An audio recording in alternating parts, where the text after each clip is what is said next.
السلام علیکم امید لرم چې ټول به ښه نننۍ ویډیو مو ایډیټینګ باره کړه. د نه مخکې موږ هم یوه ویډیو اپلوډ کړې وه او په نننۍ ویډیو کې موږ سره طریقه دا ښه چې موږ څنګه رقم فکچر دی هغه صحیح طریقه ایچ ډي کوالټۍ سره ایډیټ کړو. چې رقم اپلیکیشن دا ټولې په پلی سټور کې میلویږي لایټ روم همداسې کوم سکیچ بوک اپلیکیشن دی داسې کوم فیس آرټس. نو فرسټ اف آل څه فکچر کتلی شو د کومه چهره دونه دونې هغه رقم غیر ضروري بال دی دا به ترې موږ دا نه ختموو مطلب ایډیټ کوو. بیا نو شیر ون به کلیک کړو لایټ روم به ورته سلیکټ کړو لایټ روم کې به دا ایډ کړو. نو دا طریقې سره تاسو ډېر په اسانه طریقې سره فکچر ایډیټ کولی شو. موږ هم ډېر ایډیټینګ نه زده موږ به ایډیټ هم زده کوو تاسو به سره هم زده کوو. دا چې کوم کلر دا طریقې سره دلته به دا ورته تیز کړو لایټ باندې کلیک کړو همداسې کوم چې کوم کلر کوم رنګ دی ورته اضافه کړو خپل دغه مطابق مطلب څو کومې طریقې سره ایډیټ کوو تاسو مرضي کوم یو کلر تاسو تیزوو. دلته ورته سکیچ بوک کوم اپلیکیشن دی پنسن والا نو دغونه به کلیک وکړو چې دغونه کلیک وکړو بله کتلی شو برش اپشن دغونه برش باندې کلیک وکړو تاسو بیا غاړ شي دوکان اوپن شي برشونو دلته کې چې کوم برش ته ماوس سلیکټ کړو دا کتلی شو. ډېر مطلب ډېر ټوټورونه هر ایډیټ خپل مطابق برش ورته سلیکټ کوي په کوم تاسو هم سلیکټ کوو ماوس سایز هر څه کتلی شو سو د هر نمبر سایز سلیکټ کوو. سو که دا برش ورته بدل سلیکټ کړو یا مطلب سایز ورته غاړ کړو نو بیا په دې طریقې سره ایډیټ نه کېږي.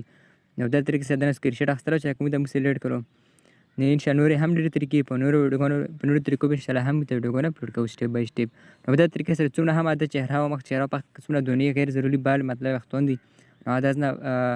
ریمو کولی شو مطلب موږ سموت کوو چې کوم فکچر دی او په نننۍ ویډیو کې موږ سره صرف سموت درښایو فکچر. په نیکسټ ویډیو کې موږ دا طریقه ده چې موږ څنګه ایچ ډي کوو بیا چې کوم فکچر دی مطلب د کوم دونې کوم غیر ضروري بال دي کوم بلر فکچر راغلی نو هغه چې کوم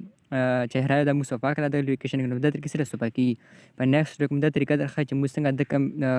هر مطلب وختونه یا ورته چینج کړو یا داسې کوم د سترګې دي هغه ورته چینج کړو یا د کوم نور ایډیټ دی نو دا طریقې سره ایچ ډي څنګه کېږي نو په نیکسټ ویډیو کې طریقه درښایو.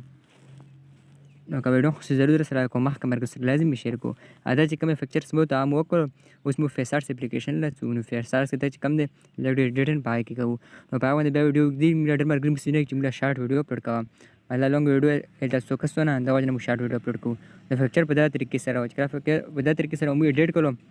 په بل اپلیکیشن کې څونه په مخ باندې د چهره مو صفا کړه په دا طریقې سره تاسو په لایو ویډیو کې څه وکتله د نه وای چې کوم فیس آرټس په کې مو ایډیټ کړو نو دا طریقې سره پای کې ایډیټ کی انشاءالله په نسو دا طریقه درخو چې فیس آرټس کې څنګه ایډیټ کی یا دا کوم بیک گراوند چینج کی یا انداسه کم نور سټایل اپ کې څنګه سټیپ بای سټیپ سره ویډیو باندې اپلوډ کی نو کا ویډیو خو ضرور سره کوم مخکې مرګ سره لازمي شیر کو